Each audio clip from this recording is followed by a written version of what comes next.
Belinda Kerr here from Recruitment Garage. Hi there. I've put together this very short presentation. In fact, it's only 2 slides to show you. I get a lot of people saying to me, "Oh, Belinda, I'm so busy, I'm overwhelmed, I'm frustrated.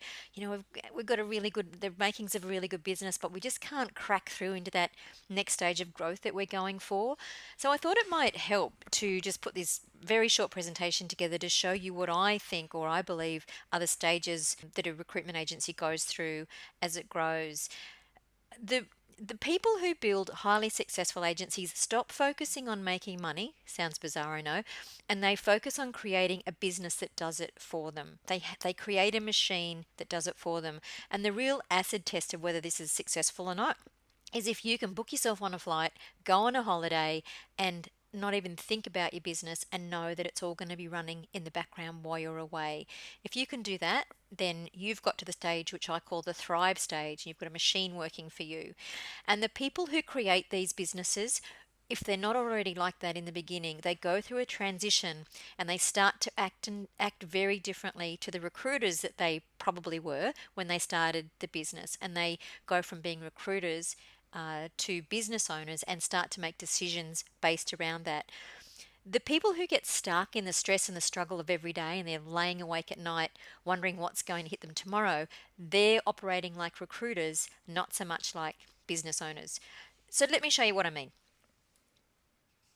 So these are the typical stages of growth. Initially, we're sitting at our desk, we go, hey, I can earn this much money. I can earn 3 times this much money if I go and work for myself. So I'm going to pack up and take off and do that. And that's awesome, and it's great that there's entrepreneurs doing that. It's also very naive. Business just isn't that simple. It may be close to that in the beginning, but as the business grows, it certainly isn't.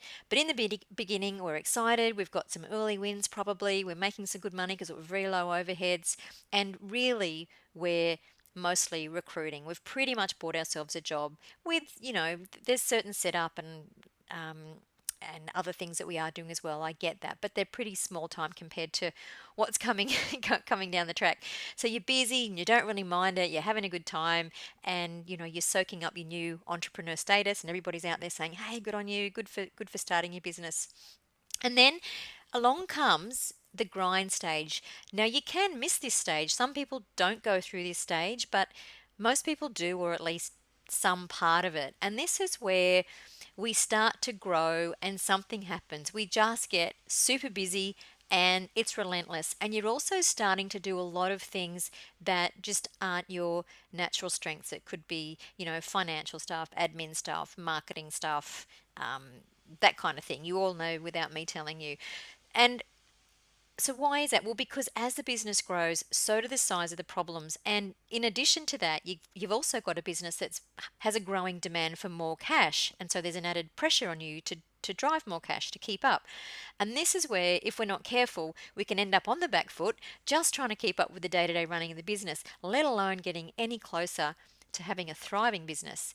And this is stressful, it's unsustainable, and it's also the place where most people often get stuck because they're just unsure what to do to get out of the chaos and get back on track. So there's mediocre billings. We're thinking billings, not profit. You're working crazy hours, have poor systems, if any, in place. The business is very ad hoc and on the back foot. Your months are up and down. There's no predictability really around the business, and you're at the client's mercy. It's stressful, exhausting. You're burning the midnight oil, and you're laying awake wondering what the hell to do next. So as I said, you can actually avoid the grind phase altogether. Good for you if you can, but it does take some pretty good planning in the beginning. And then the transition phase, which is either after startup or after this grind phase, is where you start to get some okay profit, you've got some reasonable success, and you've got a good reputation out there in the market.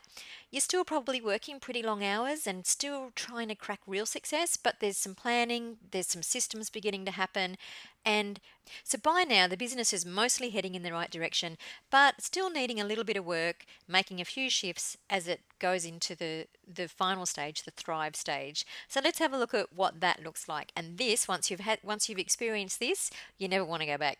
So the thrive stage, this is where you've got high predictable profits. You can look at your business and you can know exactly what income is going to be coming in the next month or the next quarter. Your time's freed up. You're not getting busier and busier as the business grows. You're actually, as the business grows, your time's actually freeing up and you're taking more of an overseeing role, which is a much nicer place to be. The business by this stage has a brilliant reputation.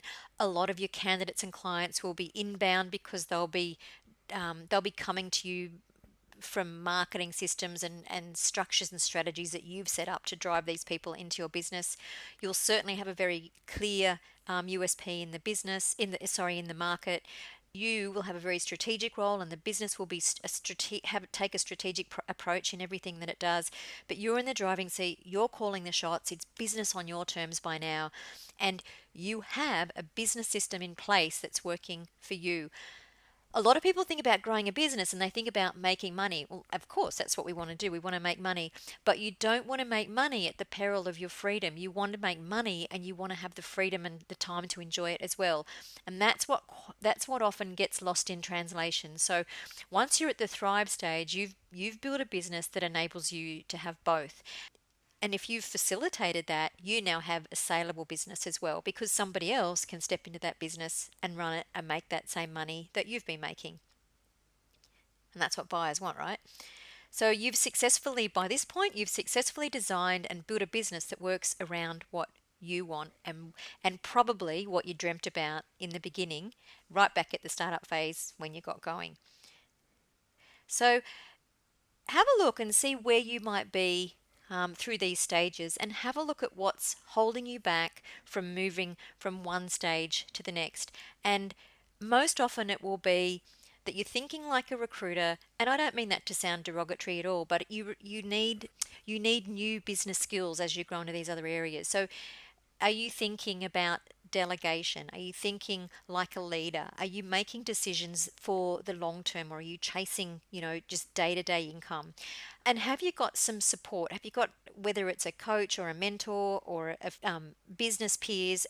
Or are you just trying to do it alone? If you're in the grind or transition stages, particularly, in fact, all the stages, it's great to have help, but particularly if you're in the grind and transition stages, you need to get outside support or you will burn yourself into the ground. And, that's not what we want for you. So take a look at where you think you are on this scale.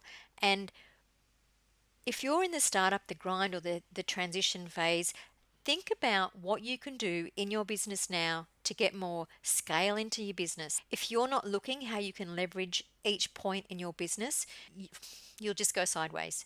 So start to think about what the really big issues are in your business and how you can systemize them, scale and automate them, and where appropriate, just rinse and repeat so that you can really get some leverage and grow your business. So I hope that explains where you might be and helps you start to look at how you can move faster towards the thrive stage. Hey, thanks for listening. I hope it was worthwhile, and see you next week.